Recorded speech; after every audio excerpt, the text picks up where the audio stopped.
Hi hello నమస్తే అండి. Welcome back to my channel. ఈరోజు చూపించే రెసిపీ జీడిపప్పు మసాలా ఫ్రై. చాలా టేస్టీగా ఉంటుంది.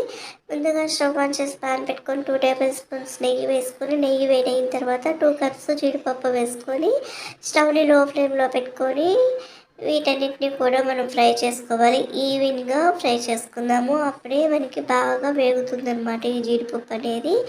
బయట షాపుల్లో అస్సలు కొనరు. స్వీట్ షాప్లో అంత బాగుంటుంది ఇంట్లో చేసుకునేది.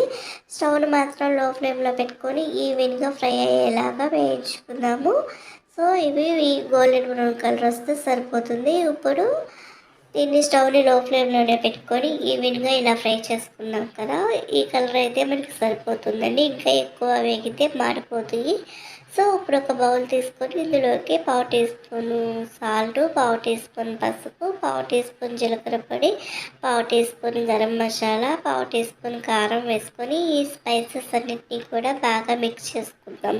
ఇలా కలుపుకున్న తర్వాత మనం ముందుగా ఫ్రై చేసుకున్న జీడిపప్పులోకి ఈ స్పైసెస్ వేసుకొని బాగా కలుపుకొని కొంచెం చల్లారాలి. ఇవి చల్లారిన తర్వాత ఒక బౌల్లోకి స్టోర్ చేసుకోవటమే. ఎంతో టేస్టీగా ఉండే స్వీట్ షాప్ కంటే మించిన రుచితో జీడిపప్పు మసాలా రెడీ అయిపోయింది. ఇవి 1 వీక్ వరకు స్టోర్ ఉంటాయి. ప్లీజ్ మా ఛానల్ ఎవరైనా ఫస్ట్ టైం చూస్తున్నట్లయితే ప్లీజ్ సబ్స్క్రైబ్ చేసుకొని లైక్ చేయండి. మీరు ఇచ్చే లైక్ వల్ల వీడియో ముందుకు వెళ్తుంది. Please subscribe.